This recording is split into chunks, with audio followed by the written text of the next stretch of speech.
Hi everyone, welcome to the channel once again. This is in continuation with the last video which we saw. So I would highly recommend to watch the previous video before watching this. Now in this video we'll learn how to fetch data from the SharePoint list using REST API and PowerShell. So let's go to the lab and see.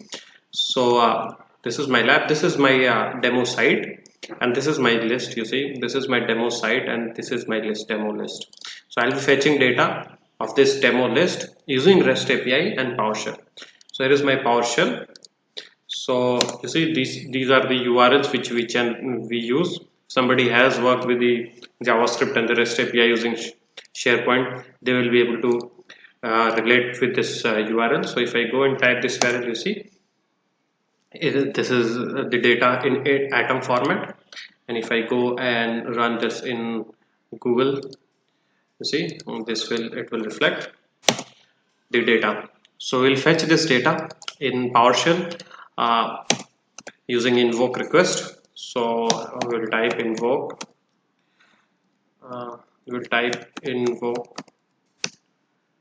request REST request, and I'll type the method.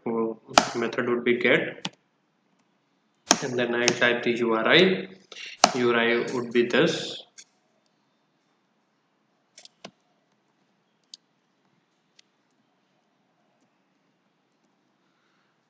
and then I'll run it. Now this is throwing the remote server return unauthorized, so I have to pass the credentials also.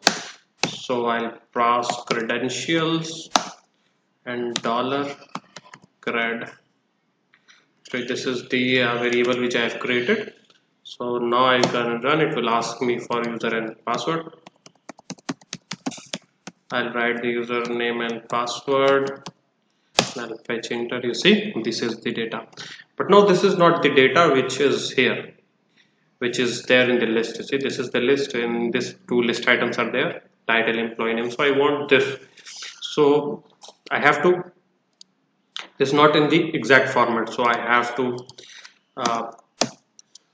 expand this. So will select the object and then expand property. We will use expand property, and the property would be content. You see, the content is here.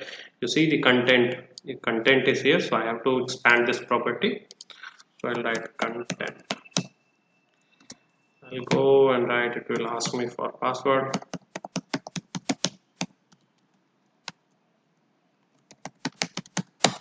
I'll enter. You see, now it has returned us the XML and the properties.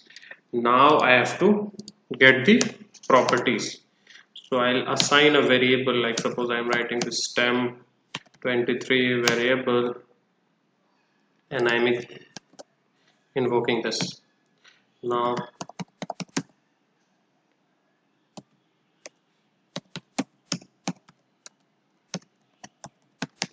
every time you need not to enter the password. This variable cred34 I have not initialized. You can initialize in one go, and then you can use this variable. So that's why this variable is empty. That's why it's asking me every time. So if you initialize this, it will not ask. So now you see, now if you go and run this variable, it will show the data. You see the properties. Now what I'll do, I'll go and write the stem 23 dot properties I will use. Now it will show me, you see, the data. It has the two list items, test1 and test2. This is the test1 data, and this is the test2. Now suppose I want to filter test1 data from here. Then what I'll pipe it, where object, and how I'll use dollar dot, suppose title, and equals, and the title is suppose test2. So test2. So I'll run this. Now this time you see, this is my command. So I have run, and it has fetched only test2 items, and earlier it is test1, test2. So this way you can fetch the data. Now this method depends. You get post, all the verbs are there. If you go and you see, if you go and This you see get, delete, patch, post, put, every verb is there. So you can use the verb. If you want to insert any data, you can put in post, and then you can use this commands also. Header you can use. So headers it will be, so it will be uh, suppose I am writing this post method, it's not written post. So if I go and write post, and then if I want to insert data, it will be uh, another tag which you can pass. Here is suppose data body tag. So body tag is there, so you can use the body tag, and then there are headers also you can pass it. So similarly you can use with other verbs also, get post, get delete, merge, all the similarly you can use. That's all. Thank you.